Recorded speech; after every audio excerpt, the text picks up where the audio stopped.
우리가 같이 오늘 나누는 창세기 6장 이 본문은 성경의 난해 구절 중에 하나입니다.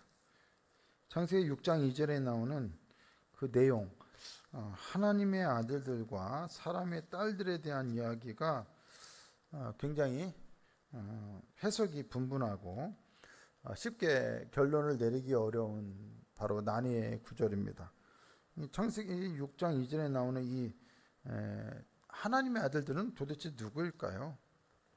사람의 딸들이라고 하는 것은 뭐 어려운 문제가 아니에요.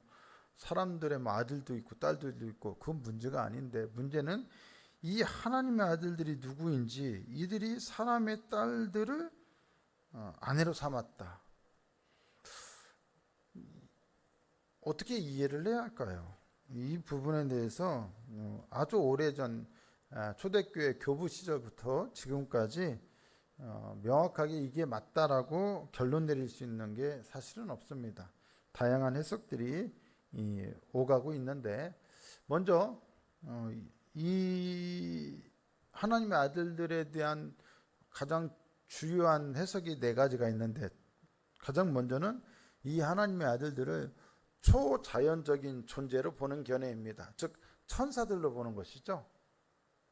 이게 가장 많은 학자들이 주장하는 견해이기는 합니다. 이게 초대교회의 저술가들 때부터 이 견해를 지지해 왔습니다. 그리고 유대의 문서들도 이 하나님의 아들들을 초자연적인 존재로 보고 있습니다. 일부 신약 성경의 사본들도 이들을 천상의 존재로 보고 있습니다. 다만 문제는 이거예요.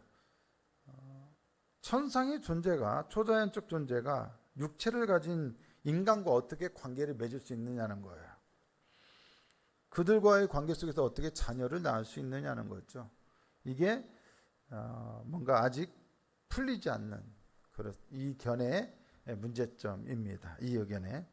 그래서 두 번째는 그러면 어떤 견해가 있느냐?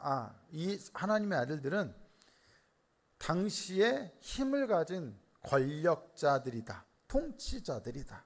힘이 있으니까 여자들을 자기 마음대로 데려다가, 힘이 있으니까 마음에 드는 여자 데려다가 자기 아내로 삼는 그런 견해로 볼 수 있는 것이죠.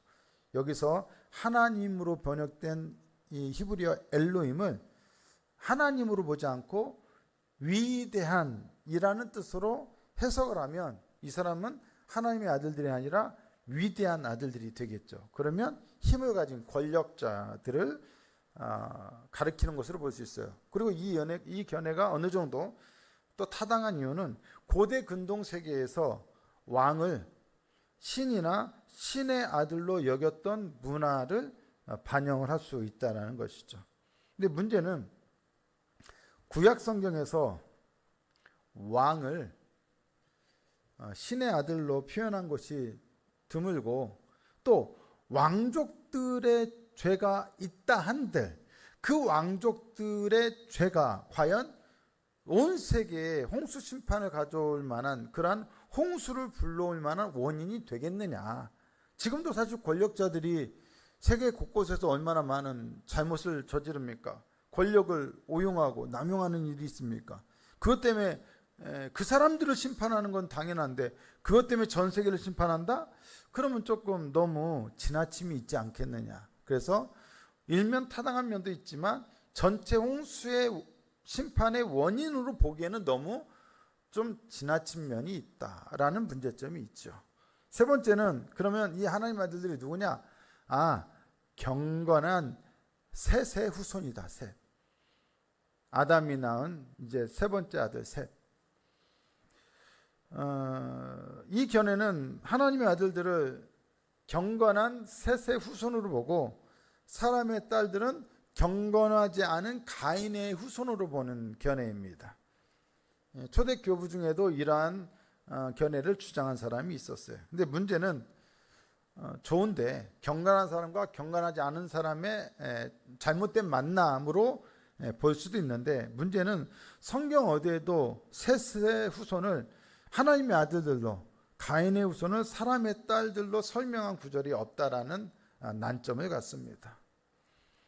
그래서 결론적으로 우리는 이것을 이 세 가지 중에 무엇이다라고 결론 내리기 어려워요.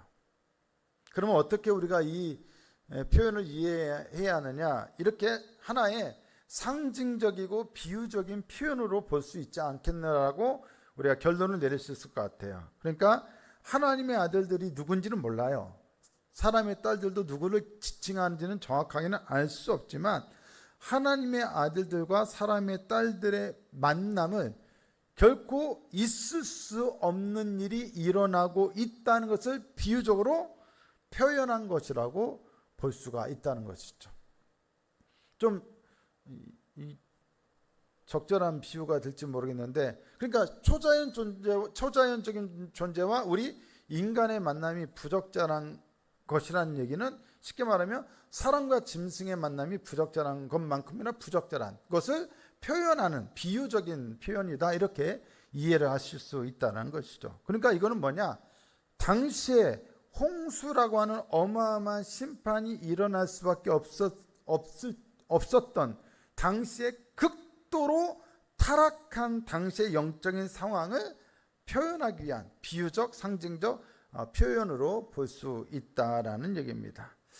우리는 지금으로서는 이 견해를 취하는 게 가장 그나마 무난할 것 같아요. 이 하나님의 아들들이 천사다, 하나님의 아들은 셋의 후손이다, 하나님의 아들은 당시의 권력자다, 명확하게 우리가 밝혀낼 수는 없어요. 부분적으로는 다 이해가 되는 부분이 있지만 중요한 것은 당시의 상황이 죄악으로 관영했다, 죄악이 홍수처럼 넘쳐나던 아주 문제 많은 시대였다라는 것만 우리가 이해를 할 수 있으면 좋을 것 같습니다. 그래서 3절에 보니까 뭐라고 되어 있냐, 여호와께서 이르시되 나의 영이, 이 너무 죄악이 심하니까 있을 수 없는 일들이 일어나니까 나의 영이, 하나님의 영이 사람과 영원히 함께할 수 없다. 그래서 그들이 뭐가 됐다? 육신이 됐다, 이거야. 육신이 되었기 때문에 영적인 존재가 되어야 하는데 육신이 되었기 때문에 하나님의 영이 그들과 함께할 수 없다, 이런 말씀을 하세요. 육신은 이브리어로 바사르라고 하는 말인데 이게 육신이라고 하는 건 단지 우리의 육체적인 몸 이상의 의미를 갖는 신학적인 용어예요. 일단 육신하면 당연히 연약하고 유한한 존재로서 인간을 가리키는 것으로 볼 수가 있어요. 인간은 창조주이신 하나님과 달리 피조된 존재이기 때문에 피조물로서 인간은 연약한 존재죠. 그러나 육신은 단지 연약한 인간 존재만을 가리키는 것이 아니라 영적으로 타락하고 그리고 하나님과 단절된 그런 죄악된 상태를 가리키는 용어이기도 해요. 그래서 신약 성경에서는 육신이라고 하는 말, 바울이 많이 사용했던 말이, 육신이란 말이 헬라어로 사르크스라고 하는 말이 있어요. 사르크스, 육적 본성, 육체, 육신. 이거는 뭐냐, 하나님의 영을 거스르고 대적하는 인간의 죄악된 본성을 가리킬 때 많이 사용했던, 바울의 흔한 일반적으로 많이 사용했던 용어예요. 그러니까는 육신이라고 하는 것은 범죄하여 하나님의 영과 단절된, 그리고 하나님께 대적하는 죄악된 상태를 가리킨다는 것이죠. 인간은 하나님과의 교제를 통해서 영적인 관계를 유지하고 영적인 존재가 되도록 창조되었는데, 이제 넘지 말아야 할 선을 넘을 정도로 아주 타락해서 육신적인 존재가 되었다. 결국 뭐냐, 그것 때문에 하나님의 영이 끊어지고 하나님의 영과의 어떤 교제가 끊어지고 인간은 심판을 자초하는 존재가 되었다라는 것으로 우리가 이해를 할 수가 있겠죠. 오늘날 우리들이 모든 인간이 마찬가지지만 하나님의 영이 함께하도록 지원받았잖아요. 그런데 하나님을 거부하면 그 영은 단절되고 결국 육적인 본성만 남고, 그러면 육신이 될 수밖에 없는 것이고, 오늘날 세상 바깥에, 교회 바깥에 많은 세상 사람들이 되게 합리적이고 이성적이고 윤리적이고 도덕적인 것 같아도 영적으로 보면 이러한 육신의 상태로 살아가는 경우가 많죠. 심지어 교회 안에도, 교회 다니는데도 영적인 존재이기보다는 육신적인 존재인 것처럼 살아가는 사람들이 많다는 것이 또 우리들의 교회의 현실적인 문제이기도 합니다. 그래서 육신이 돼가지고 이들의 어떤 삶의 결과가 무엇을 낳게 됐느냐? 4절에 보니까 네피림이 있었다 이런 나오는데, 이 네피림이 하나님의 아들들이 사람의 딸들에게로 들어가서 자식을 낳은 존재예요. 네피림. 이 네피림은 성경에서 나팔이라고 하는 히브리어에서 나온 말인데, 네피림이란 말은 떨어진 자들 혹은 거인들이라는 의미로 이해가 됩니다. 본문에서는 이 네피림이 거인이지만 또 고대의 용사고 고대의 명성이 있는 사람들이라고 묘사하고 있어서 굉장히 긍정적인 것처럼 표현하는 것처럼 보이지만 사실 그렇지 않습니다. 유대교 전통에서 네피림은 덩치가 큰 괴물로 이해됩니다. 덩치가 큰 존재지만 괴물이에요. 특히 사람들에게 몹쓸 짓을 하는 존재로 여겨져요. 그래서 고대 유대 문서 보면 네피림이 사람을 잡아먹었다 이런 표현도 나와요. 괴물이죠. 쉽게 말하면 덩치가 큰 괴물이죠. 이 네피림이라고 하는 말은 오늘 본문 창세기 6장에 처음 나왔다가 사라졌다가 다시 언제 등장하냐? 민수기 13장 33절에 등장합니다. 그때 이스라엘 백성들이 가나안 땅을 정탐하러 갔다가 아낙 자손을 봤는데, 그 아낙 자손들이 누구의 후손이라 나와요? 네피림의 후손이라 나오거든요. 이게 괴물들의 후손이에요. 그러니까 그냥 표면적으로는 아낙 자손이 덩치가 큰 존재들, 큰 사람들이라는 그런 어떤 문자적인 의미로도 이해를 할 수 있지만, 영적으로 보면 이들은 죄악에 빠져든 영적인 의미의 괴물들이라는 거예요. 여러분, 가나안 사람들이 왜 그 땅에서 이스라엘 백성들에 의해서 쫓겨났습니까? 아니면 하나님께서 그들을 왜 다 진멸하라고 했습니까? 레위기 18장을 보면 하나님은 이 가나안 땅의 거주민들, 그들 중에 상당수가 뭐예요? 아낙 자손들이고 네피림의 후손들이에요. 덩치가 큰 사람들이에요. 근데 이 사람들이 가증한 일을 행했기 때문에 그 땅이 더러워졌고, 그 결과 하나님께서 그들을 땅에서 토해내게 했다라는 표현이 나와요. 그렇다는 얘기는 네피림의 후손이라는 말은 이 아낙 자손이 덩치가 클 뿐만 아니라 그 땅에서 허구날 뭐 했다는 거예요? 가증한 일만 했다는 거예요. 죄악을 범했다는 거예요. 밥 먹듯이 죄악을 범했다는 거예요. 그러니까 덩치만 큰 자들이 아니라 하나님 보시기에 가증한 일을 했던 악한 사람들이라는 얘기죠. 그 얘기는 곧 네피림은 하나님 앞에서 가증하고 악한 일들만을 하는 덩치 큰 괴물들이었다는 얘기죠. 결국 단지 덩치가 크고 안 크고가 중요하지 않아요. 하나님을 떠나서, 하나님의 영을 떠나서 육신이 된 존재는, 자기의 죄악으로 가득한 존재는 결국 뭐냐? 다 하나같이 괴물이 돼요. 영적인 의미에서 보면 인간은 인간됨을 상실하면 뭐가 돼요? 괴물이에요. 짐승이 돼요. 짐승맛도 못한 존재가 돼요. 어떻게 사람으로서 저런 짓을 저지를 수 있을까 하는 일을 누가 저질러요? 인간이 저질러요. 참 문제죠. 금스마도 못한 존재가 인간이에요. 죄악으로 가득한 인간. 네피림의 후손이라는 얘기는 그런 의미가 있을 수 있다는 얘기죠. 오늘 우리는 이 본문에서 얼마만큼 당시에 사람들이 다 육신이 되고, 그 결과로 네피림 같은 영적인 괴물들이 탄생하게 되고, 그 땅이 얼마나 죄악으로 가득하게 되었는지를 이해할 수 있어요. 결국 이 모든 것은 어떻게 하다가 노아의 시대에 홍수 심판이, 하나님께서 홍수 심판을 통해서 그들을 심판해야만 했는지에 대한 배경이에요. 배경. 상황에 대한 배경이죠. 사람들이 요즘 흔히 하는 말로 선을 넘었다는 표현을 많이 쓰잖아요. 넘어버린 거예요. 하나님의 아들들, 사람의 딸들은 잘못된 만남, 선을 넘어버린 인간의 죄악된 실체를 말해주고 있습니다.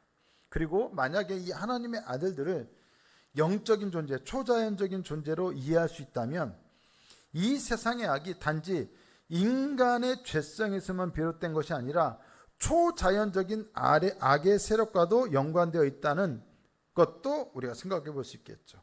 그러니까는 이 땅은 심각한 영적 전쟁이 벌어지는 곳이다라는 것으로 이해할 수 있어요. 결국 우리는 이 본문을 통하여 하나님이 왜 이들을 심판해야만 했는지에 대한 이해와 더불어 아무리 세상에 죄악이 가득해도 하나님이 이 땅에 대한 절대 주권을 갖고 있다는 사실을 놓쳐서는 안 돼요.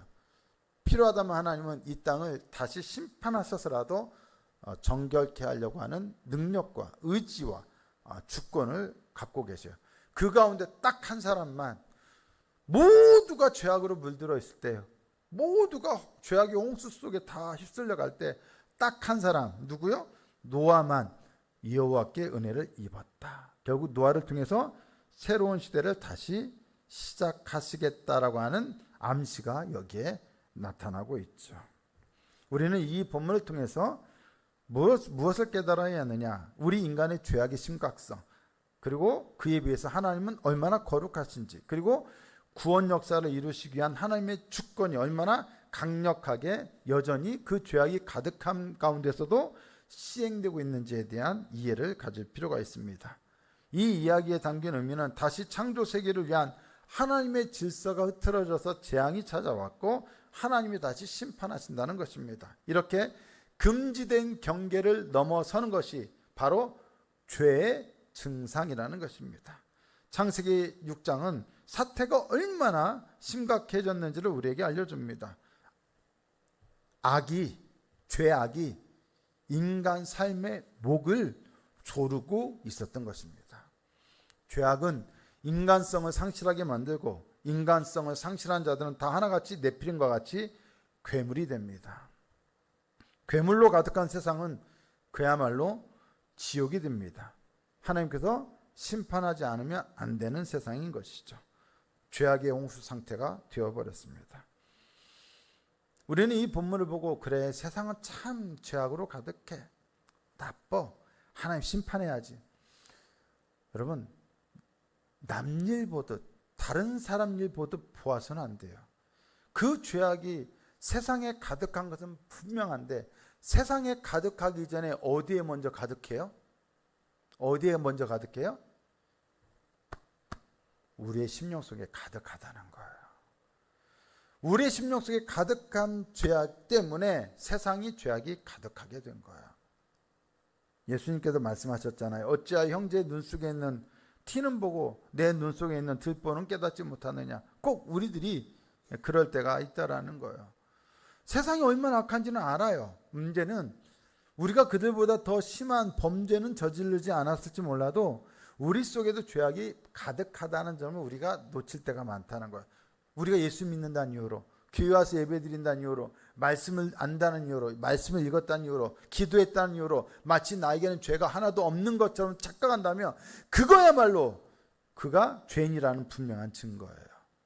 하나님의 거룩하심을 의식하면 의식할수록 무엇을 생각해요? 나의 죄악이 얼마나 큰지를 생각해요. 그렇죠? 공부 잘하는 애들과 공부 못하는 애들의 차이가 뭔지 아세요? 공부를 잘하는 애들은 공부를 하면 할수록 내가 아는 것보다 모르는 게 많다고 생각해. 그래서 더 열심히 공부해요. 난 아직도 부족해. 더 열심히 해요. 근데 공부를 못하는 애들은 한두 번 읽고 다 안다고 생각해요. 제가 하도 요즘 우리 딸 얘기를 많이 해서 누구라고 얘기를 못하겠고 오해하지 마세요. 우리 딸 얘기 아니에요. 남의 집 딸 얘기예요. 여러분, 분명히 자기가 이해를 못하는데 한 번 읽었다 해요. 그럼 다 안다 이거. 물어보면 알아요, 몰라요? 몰라요. 마찬가지예요. 거룩한 사람일수록 내 속에 있는 작은 흠 하나를 거대하게 봐요. 크게 봐요.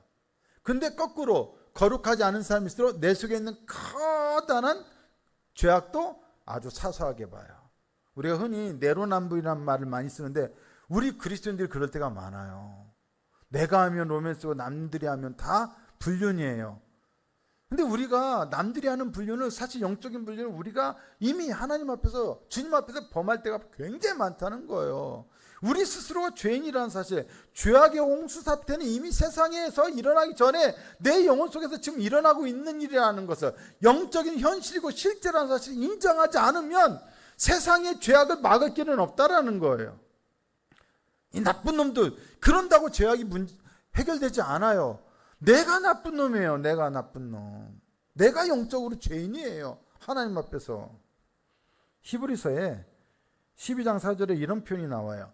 너희가 죄와 싸우되 아직 피 흘리기까지는 대항하지 아니하고, 이런 표현이 나와요.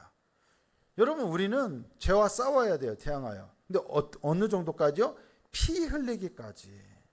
그만큼 목숨을 건 싸움을 걸어야 하는데, 우리는 다른 사람의 잘못과 죄는 잘 지적하면서 우리 자신의 죄를 스스로 돌아보고 회개하는 일에 있어서는 굉장히 너무 무디다는 거예요. 피 흘리기까지 싸워야 하는데 누구의 죄와 싸우라는 거예요? 옆에 앉아있는 성도들의 죄와 싸우라는 거예요? 피 흘리기까지? 여러분들이 평상시에 마음에 안 드는 어떤 집사, 어떤 권사, 어떤 장로, 그 사람이 죄와 싸우라는 거예요? 그 사람 죄를 막 지적하고 당신 말이야 이러면 돼. 당신이 그러고 권사고 집사고 장로고 목사야. 그러라고 그 피 흘리기까지 싸우라는 거예요? 누구의 죄와 싸우라는 겁니까? 우리의 죄와 싸우라는 거예요. 자기의 죄와 싸우라는 거예요. 근데 우리는 허구한 다른 사람 비난하느라고 자기 죄는 거들떠보지 않아요. 우리 속에 죄악으로 가득한데, 죄악의 홍수가 이미 내 안에서 일어나고 있는데, 여러분 생각해 보세요. 홍수에 뭐가 없어요? 홍수에 마실 물이 없는 거예요. 깨끗한 물이 내 안에 없어요. 마실 물이. 내 안에 죄악의 홍수가 가득해서. 사랑하는 성도 여러분, 세상의 죄악의 관영함을 보기 전에 우리는 하나님의 거룩함을 본 자로서 우리의 영적인 죄악의 실상을 제대로 보고 우리의 죄악의 실체와 피 흘리기까지 싸우는 사람이 되어야 돼요. 여러분 속에 자기의가 가득하거나 나는 남보다 좀 괜찮겠거니 저 사람은 왜 저러지 막 비판의식, 비난의식이 생기면 이미 자기 안에 죄악이 가득하다는 사실을 받아들여야 돼요. 그걸 알아야 돼요. 그래서 내가 죄인이라는 것을 깨달은 사람일수록 남을 비난하는 일은 적게 하고 자신을 하나님 앞에서 돌아보고 회개하는 일이 더 많아지겠죠. 그리고 그런 사람들이 많은 교회일수록 어떻게 될까요? 은혜롭겠죠. 거룩하겠죠. 성령 충만하겠죠. 교회에서 사람들이 많이 싸우죠. 많이 다퉈요. 근데 그 싸움의 내용을 들어보면 내가 잘못했다니까! 무슨 소리야? 내가 더 잘못했지! 이런 거 갖고 싸우는 사람 봤어요? 아니죠. 서로 상대방이 잘못했다고 하면 싸우잖아요. 그잖아요. 서로의 잘못을 지적하면서 당신이 잘못했잖아 하면서 싸워요. 부부싸움도 그래요. 당신이 잘못했잖아. 말을 잘못했잖아. 끝까지 자기 잘못 인정 안 해요. 가끔 억울할 때가 있어요. 집사람이 말을 잘못했는데 당신 말 잘못해서 그러면 아니라고 우겨요. 물론 저도 그럴 때가 있겠죠. 근데 한 번은 분명히 잘못했는데 또 아니래요. 다행히도 옆에 아들이 있었어요. 엄마가 잘못했다고 한 번 제 편을 들어줬어요. 여러분, 근데 우리가 그래요. 누구만의 문제가 아니라 내가 잘못했다고 인정하기를 참 어려워하는 존재예요. 그게 바로 우리가 죄악된 모습이 우리 안에 가득하다는 하나의 증거일 수 있어요. 사랑하는 성도 여러분, 저 세상은 참 더러워, 참 악해. 우리가 세상을 향해 손가락질하고 비난하라고 이 본문을 우리에게 주신 게 아니에요. 그 세상을 위해서 우리가 더 기도하고 그 세상의 죄악의 관영함이 넘치지 않게 하여 먼저 우리 자신을 돌아보라고 하나님께서 우리에게 주신 말씀이에요. 제가 예전에 읽었던 책 중에 오스 기니스라고 하는 작가가 쓴 베리타스라고 하는 책이 있어요. 베리타스. 이 베리타스라고 하는 말은 라틴어인데 진리란 뜻이에요. 진리. 베리타스라는 책에서 제가 그 부분을 읽었는데 세상에는 거짓이 많다. 거짓이 많다. 사람들이 그 거짓을 자꾸 자기 입으로 말한다는 거야. 근데 이 저자가 베리타스, 진리에 대한 얘기를 하면서 그런 표현을 써요. 그러나 내 입을 통해서는 진리가 나가지 않고 오히려 거짓이 나가지 않고 오히려 진리만 나가게 해야겠다. 그래서 내 입에서는 거짓이 스탑! 그리고 진리만 고! 할 수 있도록 해야겠다. 이런 표현이 나와요. 내 입에서는 거짓이 나오지 않도록 막아야 한다. 오늘 우리들이 세상을 좀 더 하나님께서 기뻐하시는 세상으로 변화시키기를 원하면 우리 스스로가 나를 통해서는 죄악과 거짓된 것이 드러나지 않도록 내가 영적인 파수꾼이 되어야 돼요. 이 앞에 있는 목사로서 저도 허물이 많고 죄인이 있죠. 우리 모두가 그런 의식이 있을 때 오히려 하나님의 은혜를 구하게 되고, 그리고 더욱더 우리 스스로를 돌아보면서 겸손해질 수가 있습니다. 여러분 안에 교만, 편견, 미움, 질투, 자기의가 가득한지 있는지 없는지를 돌아보시고, 우리가 누군가를 비난하기에 앞서 내 입을 통해서 누군가를 비난하려 하지 말고 오히려 자기의 고백, 내가 문제죠, 내가 잘못했네요, 내가 미안합니다, 내가 실수했네요, 감사합니다, 사랑합니다, 이런 말이 오히려 나가게 해야 한다는 것이죠. 그것이 교회의 교회됨을 위한 일이며, 하나님께서 악으로 가득한 세상을 위하여 교회를 세우시는 목적이라는 것을 우리 모두가 기억할 수 있었으면 좋겠습니다. 부디 오늘 이 시간 우리의 죄악됨을 다시 한번 깨닫고, 하나님, 그렇네요, 제가 죄인이었네요, 하나님의 아들들이나 사람의 딸, 그들도 문제지만 그들만 문제가 아니라 사실 내가 선을 넘는 그런 죄악을 저질렀네요. 다시 한번 돌아보면서 우리 스스로 하나님 앞에 겸비할 수 있는 그런 시간이 될 수 있기를 예수님의 이름으로 축복합니다.